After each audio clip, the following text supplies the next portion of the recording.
Konnichiwa Nikotomo, selamat datang di Nikiasto episode 9. Perkenalkan, aku Rangga dan aku di host Nikiasto episode 9 dengan pembahasan kita tentang tips dan trik lolos JLPT. Wah, pembahasan kita kali ini sangat cocok nih untuk Nikotomo yang akan mengikuti tes JLPT mendatang. Semoga Nikotomo semuanya mendapatkan hasil yang diharapkan ya. Nah, di sini kita akan bertanya-tanya tentang tips dan trik lolos JLPT, tentunya dengan narasumber kita yang sudah berpengalaman ya di tes JLPT. Jadi tidak usah diragukan lagi deh tips dan trik darinya. Oke, daripada berlama-lama, langsung saja kita sambut narasumber kita kali ini yaitu Kak Fadil Maulana Akbar Baruk. Halo, Assalamualaikum, selamat pagi, konnichiwa minasan. Konnichiwa Kak Fadil. Panggilannya apa nih Kak Fadil? Ya, mungkin karena kita kan seangkatan, panggil aku Maulan aja ya, kayak biasa. Oke Kak Mulan. Oke. Gimana nih kabarnya hari ini Kak? Alhamdulillah sih sehat, walaupun belum sarapan, tapi udah semangat lah buat ini. sama Kak. Nice. Semangat terus ya Kak ya. Nah, seperti yang kita tahu nih ya, tes JLPT sebentar lagi akan dilaksanakan.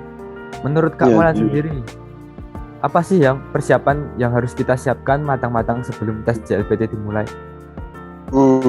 Yang perlu disiapkan ya.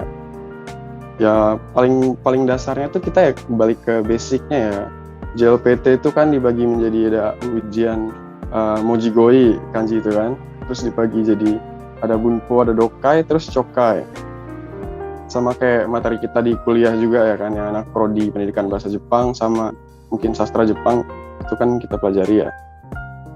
Pertama mungkin yang ujian pertama itu ada Mojigoi. Di Mojigoi itu kanjinya kita belajar kanji ya gimana persiapannya tuh harusnya sebenarnya dari memang udah lama banget ya, dari jauh-jauh hari itu kalau buat kanji kita ngafalin kanji nyicil mungkin satu hari 5 kanji dihafalin, dan latihannya seperti yang mungkin teman-teman udah sering pakai juga metodenya ya latihannya tuh metodenya nulis gitu, paling bagus, paling efektif nulis berulang-ulang sampai hafal, ditulis sambil diinget cara bacanya. Kanji yoru terus nulis sampai ini 10 kali mungkin. Sehari 5 kanji digituin, itu aja udah cukup sebenarnya kalau udah mulainya dari jauh-jauh hari. Oh, benar banget sih Kak. Kalau kita nggak tahu kanjinya nanti cuma bisa nebak-nebak ya. Iya kan.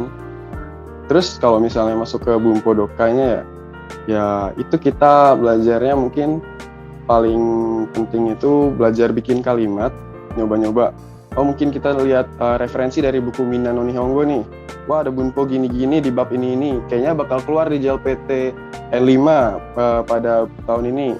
Ya udah kita langsung nyoba-nyoba aja dari contoh kalimat, biasanya kan selalu ada re-nya. Nah kita bikin kalimat dari re gitu.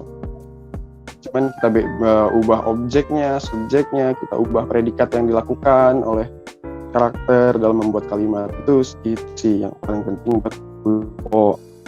Lalu buat Dokai mungkin rajin baca teksnya gitu.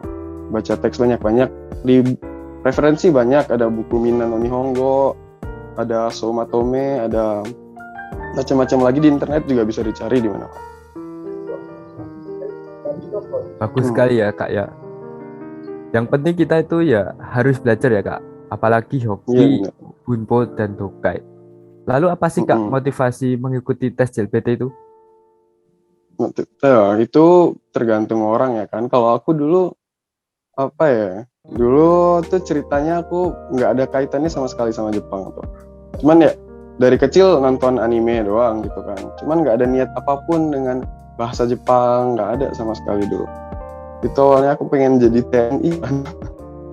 Cuman nggak pas aku ikut tes Paskibraka Kota Malang itu gagal, gugur. 2 tahun nyoba, 2 tahun gugur. Akhirnya frustasi, tersesat di jalan gitu kan. Akhirnya nemuin bahasa Jepang. Wah seru nih, mumpung aku juga sering nonton anime gitu kan. Mungkin karena anime aku punya kayak vocabulary bahasa Jepang yang banyak gitu. Jadi akhirnya ya udah coba-coba aja lah belajar bahasa Jepang. Di situ deh triggernya kayak gitu. Menarik ya. Dari kegagalan membawa kesuksesan. Nah, di samping persiapan JLPT dulu kakak pasti punya kegiatan. Gimana sih kak untuk membagi waktunya gitu? Itu kegiatannya dulu kan aku cuman ikut ekskul paskibra sekolah sama ini kan ya, sama sekolahnya gitu kan. Jadi emang nggak terlalu banyak dari awal yang aku ikutin. Ya paskibra itu kan emang nggak setiap hari latihannya. Kalau namanya ekskul kan seminggu sekali, seminggu 2 kali gitu latihannya. Kecuali mau lomba atau apa gitu, terus seminggu tuh 4-5 kali latihan gitu kan. Biasanya emang udah sekolah kan dulu full day, jadi tiap hari pulangnya jam 4:30 gitu. 4:30 nyampe rumah, langsung ngerjain tugas sekolah. Lalu ya udah langsung malamnya belajar buat itu kanji, bunpo, dokai, chokai. Udah memang sebenarnya waktu tuh banyak tuh. Tiap habis makan malam bisa dilakuin kok. Kalau memang ada niatnya aja gitu. Jangan distract sama hal lain gitu kan. Oke kak. Jadi kita itu harus ada niat dulu ya kak ya. Kalau nggak ada niat itu nggak ada usahanya. Nah, Niat dan fokus. Ya. Biasanya kan kalau kita ikut tes gitu ya kak, ada rasa grogi gitu lah. Gimana sih kak? Gimana cara ngatasinya kak dulu? Dulu aku nggak tahu ya, aku malah saking groginya sebelum JLPT itu 2 hari nggak bisa tidur gitu. Belajar terus 2 hari sampai nggak tidur memang.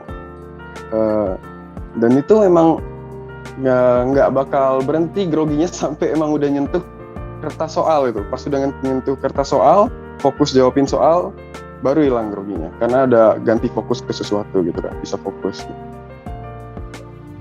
Kalau buat teman-teman yang ya mungkin sama kayak aku ya, memang nervousnya berlebihan gitu, ya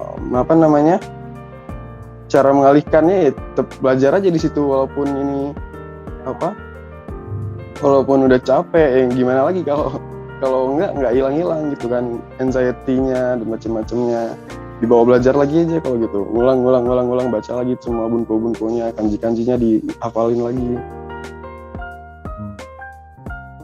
Jadi kita harus mengalihkan ya kak ya, grogi kita itu kita belajar kita gitu.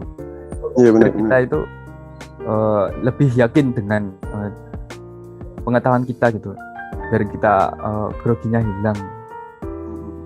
Di prodi kita sendiri ya kak, untuk mengambil magang itu kita harus memiliki sertifikat N4, sedangkan untuk skripsi kita harus memiliki sertifikat N3.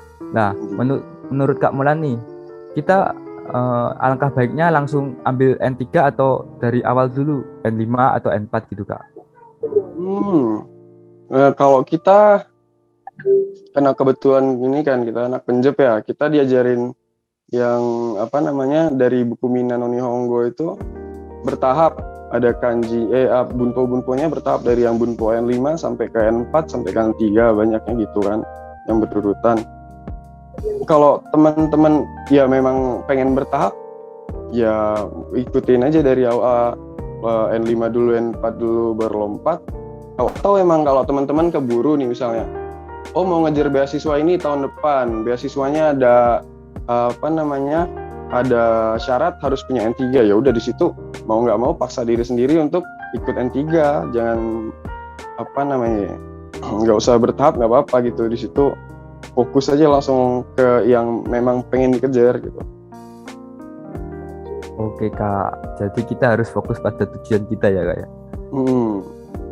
Nah dari berbagai soal yang ada di tes JLPT gitu kak, soal apa sih yang paling sulit dan gimana sih cara ngatasinya kak? Aku paling sulit dokai karena teksnya panjang-panjang. Kadang nggak cuma teks, ada yang kemarin bentuknya kayak ada kayak grafik gitu. Aku paling susah kalau udah lihat kayak misalnya banyak kayak yang urutan kereta ini bakal sampai di sini pukul ini gitu kan, ada tuh peta kereta gitu, peta kereta sama waktunya. Nah itu aku paling sulit waktu itu, yang di situ paling makan banyak waktu. Wah menarik ini. Di samping kita harus belajar baca kanji, tapi juga harus belajar baca grafik juga ya kayak. Iya, yang aku bener.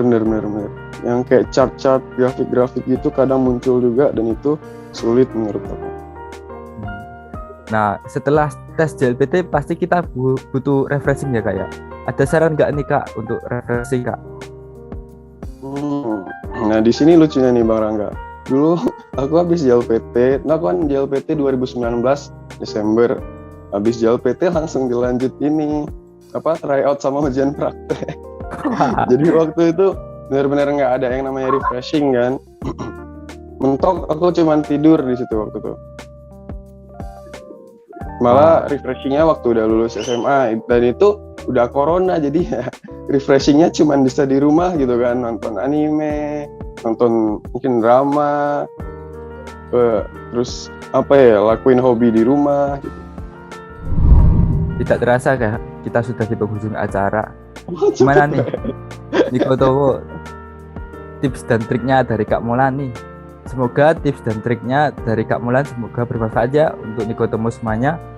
Jangan lupa nih ya, kalau kalian ada yang ingin kenal lebih dekat dengan narasumber kita yaitu Kak Molan, bisa nih kepoin IG-nya di @mollann_. Sekali lagi aku sebagai host ingin mengucapkan terima kasih kepada Kak Molan yang sudah bersedia hadir dan mau menjadi host menjadi narasumber kita pada Nikyasto kali ini. Ya, makasih kembali Kak Rangga, makasih juga udah diundang ke sini. Teman-teman luar biasa sekali di sini, menyenangkan ya bisa bagi informasi sama teman-teman semua. Semoga teman-teman semoga bermanfaat. Semoga yang mau ikut JLPT tahun ini lulus semua. Amin. Terus kalau kalian itu ada saran atau masukan buat podcast ini, boleh banget nih untuk kontak kita di Instagram @nikoga.vbub. Tentunya jangan lupa ya untuk follow dan share podcast ini biar makin banyak yang kenal sama Nikoga. Akhir kata aku Rangga undur diri. Sampai bertemu di episode Nikyasto selanjutnya. Mata nih.